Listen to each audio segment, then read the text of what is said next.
ಗಿಡ ನೆಟ್ಬೇಕಂದ್ರೆ ದಿಢೀರ್ ಅಂತ ಕೋಕೋಪೀಟ್ ರೆಡಿ ಮಾಡೋಕ್ಕಾಗಲ್ಲ. ಅದನ್ನು ನೀರಲ್ಲಿ ನೆನೆಸಿ ಎಲ್ಲ ತೆಗೆದಿಟ್ಕೋಬೇಕಾಗುತ್ತೆ.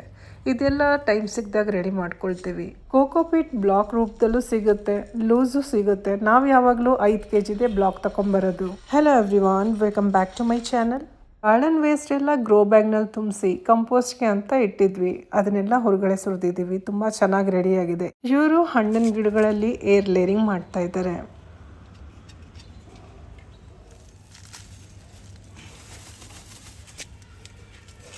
ಈ ರೀತಿ ಮಾಡಿದರೆ ನೀವು ಒಂದು ಗಿಡದಿಂದ ಸುಮಾರು ಹೊಸ ಗಿಡಗಳು ರೆಡಿ ಮಾಡ್ಬೋದು. ವೆದರ್ ತುಂಬ ಚೆನ್ನಾಗಿದೆ, ಅದರಿಂದ ತಾರಸಿ ತೋಟದಲ್ಲಿ ಕೆಲಸ ಮಾಡ್ತಾ ಇರೋಣ ಅನಿಸುತ್ತೆ. ಏರ್ ಲೇರಿಂಗ್ ಹೇಗೆ ಮಾಡೋದು ಅಂತ ಅದ್ರ ಮೇಲೆ ಸುಮಾರು ವೀಡಿಯೋಸ್ ಮಾಡಿದ್ದೀನಿ. ರೀಸೆಂಟಾಗಿ ಶೇರ್ ಕೂಡ ಮಾಡಿದ್ದೀನಿ. ಈಗ ಮಳೆಗಾಲ, ಮಳೆ ಬರೋ ಟೈಮಲ್ಲಿ ತಾರಸಿ ತೋಟದಲ್ಲಿ ಏನೂ ಕೆಲಸ ಮಾಡೋಕ್ಕಾಗಲ್ಲ. ಸ್ವಲ್ಪ ಬಿಸಿಲು ಬಂತಂದರೆ ನಾವು ತಾರಸಿ ತೋಟದಲ್ಲಿ ಬಂದು ಏನಾದರೂ ಒಂದು ಕೆಲಸ ಮಾಡ್ತಾ ಇರ್ತೀವಿ. ಬರೀ ಮಣ್ಣು ಕೋಕೋಪೀಟ್ ಇದರದ್ದೇ ಮಿಕ್ಸ್ಚರ್ ಆಗ್ತಾ ಇರೋದು. ಇದರೊಳಗೆ ಗೊಬ್ಬರ ಏನೋ ಮಿಕ್ಸ್ ಮಾಡೋಕ್ಕೆ ಹೋಗಿಲ್ಲ. ರಾಯಚೂರಿಂದ ಸುಮಾರು ಹೂವಿನ ಬೀಜ ಎಲ್ಲ ಕಳಿಸಿದ್ರು. ಅದ್ರ ಜೊತೆ ಹೀರೆಕಾಯಿ ಬೀಜನೂ ಮಿಕ್ಸ್ ಆಗಿತ್ತು. ಅದೇ ಒಂದು ಕಡೆ ಉಟ್ಕೊಂಡು ಬಂದಿದೆ. ಮೇಲ್ ಮತ್ತು ಫೀಮೇಲ್ ಫ್ಲವರ್ ಎರಡೂ ಬಂದಿದ್ದು. ಫೀಮೇಲ್ ಫ್ಲವರ್ ಸ್ವಲ್ಪ ದಿನ ಇದ್ದು ಆಮೇಲೆ ಉದುರೋಯ್ತು. ರಂಗೂನ್ ಕ್ರೀಪರಲ್ಲಿ ಸೀಡ್ ಪಾಡ್ ಎಲ್ಲ ರೆಡಿ ಆಗಿದೆ. ಮುಂಚೆ ಒಂದ್ಸಲ ಇದೇ ರೀತಿ ಬಿಟ್ಟಿತ್ತು. ನಾನು ಗೊತ್ತಾಗ್ದಲ್ಲೇ ಅದನ್ನು ಕಿತ್ತಾಕ್ಬಿಟ್ಟೆ. ಆಮೇಲೆ ನೋಡಿದರೆ ಅದು ಸೀಡ್ ಪಾಡ್ ಆಗಿತ್ತು. ಹಸಿರು ಬಣ್ಣದ್ದು ಇರೋದ್ರಿಂದ ಗೊತ್ತಾಗಲಿಲ್ಲ.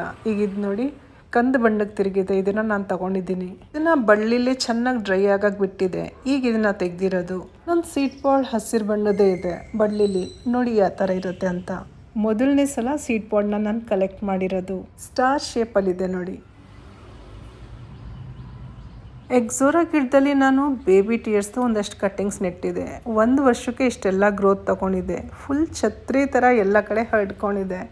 ಇದನ್ನು ತೆಗಿಲೋ ಬೇಡವೋ ಅಂತ ತುಂಬ ಯೋಚನೆ ಮಾಡಿದ್ದೆ. ಆಮೇಲೆ ಒಂದು ನಿರ್ಧಾರಕ್ಕೆ ಬಂದೆ. ಗಿಡಕ್ಕೆ ಅಷ್ಟೆಲ್ಲ ಗೊಬ್ಬರ ಎಲ್ಲ ಹಾಕಿದ್ದೀರಿ, ಅದ್ರದ್ದು ಎನರ್ಜಿ ಎಲ್ಲ ಇದೇ ತಗೊಳ್ತಾ ಇದೆಯಲ್ಲ, ಸೊ ಇದನ್ನು ತೆಗೆದುಬಿಡೋಣ ಅಂತ.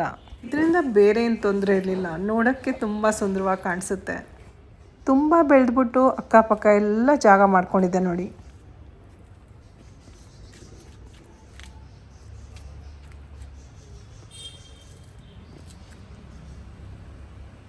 ತಾರಸಿ ತೋಟ ಕ್ಲೀನ್ ಮಾಡಬೇಕಾದ್ರೆ ಇಲ್ಲಿ ಇಟ್ಟಿರೋ ಅಂತ ಎಲ್ಲ ಗಿಡ ತೆಗೆದಿದ್ದೆ.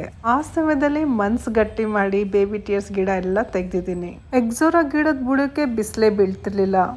ಇದ್ರ ಬ್ರಾಂಚಸ್ ಅಂತೂ ತುಂಬ ಹೆಲ್ದಿ ಆಗಿದೆ. ತುಂಬ ಸೈಜ್ ಕೂಡ ಬಂದಿದೆ. ಹೀಗೆ ಹೊರಗಡೆ ಇಟ್ಟಿದ್ರು ಬೇಗ ಒಣಗೋದಿಲ್ಲ. ನೋಡಿ ಬೇರೆಲ್ಲ ಇದೆ ಇದರೊಳಗೆ. ಮಣ್ಣು ಬೇಗ ಒಣಗ್ತಿರ್ಲಿಲ್ಲ. ಎಳ್ದಿದ ತಕ್ಷಣ ಬಂದ್ಬಿಡ್ತು. ಕೆಲವೊಮ್ಮೆ ಏನಾಗುತ್ತೆ ಅಂದರೆ ಒಂದು ಕೆಲಸ ಮಾಡೋಕ್ಕೆ ಹೋಗಿರ್ತೀವಿ, ಜೋಶಲ್ಲಿ ಇಡೀ ತೋಟನೇ ಅಲ್ಲಾಡಿಸ್ಬಿಟ್ಟಿರ್ತೀವಿ. ನೋಡಿ ಎಷ್ಟೆಲ್ಲ ಹರಡಿದ್ದೀನಿ ಅಂತ. ಇದನ್ನೆಲ್ಲ ನೀಟ್ ಮಾಡೋಕ್ಕೆ ಸುಮಾರು ಟೈಮ್ ತಗೋಬೇಕಾಗುತ್ತೆ. ಆದರೆ ಖುಷಿ ಇರುತ್ತೆ, ಜಾಗ ಕ್ಲೀನ್ ಆಯ್ತಲ್ಲ ಅಂತ.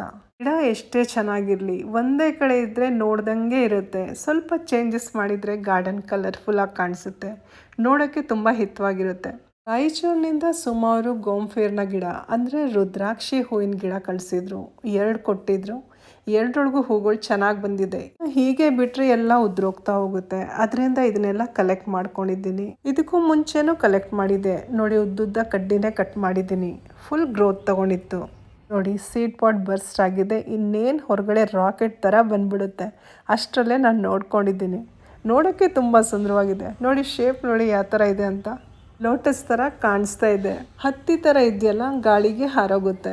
ಇದ್ರ ಹೂಗಳು ಪಾಲಿನೇಟರ್ಸ್ನ ತುಂಬ ಅಟ್ರಾಕ್ಟ್ ಮಾಡ್ತವೆ. ಈ ಗಿಡಕ್ಕೆ ಮಿಲ್ಕ್ ವೀಡ್ ಅಂತ ಕರೀತಾರೆ. ಹೀರೆಕಾಯಿ ಗಿಡದ ಅಪ್ಡೇಟ್ ಕೊಡ್ತಾ ಇದ್ದೀನಿ. ಇದರೊಳಗೆ ಮೇಲ್ ಫ್ಲವರ್ ಫೀಮೇಲ್ ಫ್ಲವರ್ ಎಲ್ಲ ಉದ್ರೋಗ್ತಾ ಬಂತು. ಒಂದೇ ಒಂದು ಕಾಯಿ ಕಚ್ಚಿದೆ. ಅದರಿಂದ ಸ್ವಲ್ಪ ಹೋಪ್ಸ್ ಇದೆ ಇದಿರುತ್ತೆ ಅಂತ. ಸೈಜ್ ಅಂತೂ ಬಂದಿದೆ. ದಿನ ಬಂದು ನೋಡೋದು ಉದ್ರೋಗಿದೆಯಾ ಇನ್ನೂ ಇದೆಯಾ ಅಂತ. ನೋಡ್ತಾ ಇದ್ದಂಗೆ ಒಳ್ಳೆ ಸೈಜ್ ಬಂತು. ಹಾರ್ವೆಸ್ಟ್ ಮಾಡೋಣ ಅಂತ ನೋಡಿದರೆ ಇದು ಗಿಡದಲ್ಲೇ ಬಲ್ತೋಗಿತ್ತು. ಟಚ್ ಮಾಡಿದಾಗೆ ಗೊತ್ತಾಯಿತು. ಹಾರ್ವೆಸ್ಟ್ ಮಾಡೋಣ ಅಂತ ಹೇಳ್ದೆ, ಆದರೆ ಎಷ್ಟು ಕಷ್ಟಪಟ್ಟರೂ ಬರಲಿಲ್ಲ. ಅದರಿಂದ ಅದನ್ನು ಅರ್ಧಕ್ಕೆ ಹಾಗೆ ಬಿಟ್ಟೆ. ನೋಡೋಣ, ಚೆನ್ನಾಗಿ ಬಲ್ತ್ರೆ ಅದರೊಳಗೆ ಸೀಡ್ಸ್ ಎಲ್ಲ ಕಲೆಕ್ಟ್ ಮಾಡ್ಕೊಳ್ತೀನಿ. ಇದಂತೂ ನಿಜವಾಗ್ಲೂ 2 ತಿಂಗಳಿಗೆ ರೆಡಿಯಾಗಿರೋ ಅಂಥ ಫಸಲು. ಚೆನ್ನಾಗಿ ಬಲ್ತಿದ್ರೆ ಇದರೊಳಗೆ ತುಂಬ ಸೀಡ್ಸ್ ಎಲ್ಲ ಸಿಗುತ್ತೆ. ಬೆಳಿಗ್ಗೆ ಮಾರ್ನಿಂಗ್ ಗ್ಲೋರಿ ಹೂ ಹಿಡ್ಕೊಂಬಂದ್ರೆ ನನಗೆ ಸರ್ಪ್ರೈಸ್ ಕಾದಿತ್ತು. ಕರೆಕ್ಟಾಗಿ 1 ವರ್ಷದಿಂದ ಈ ಗಿಡ ನಾನು ನಮ್ಮೂರಿಂದ ತಂದಿದ್ದು.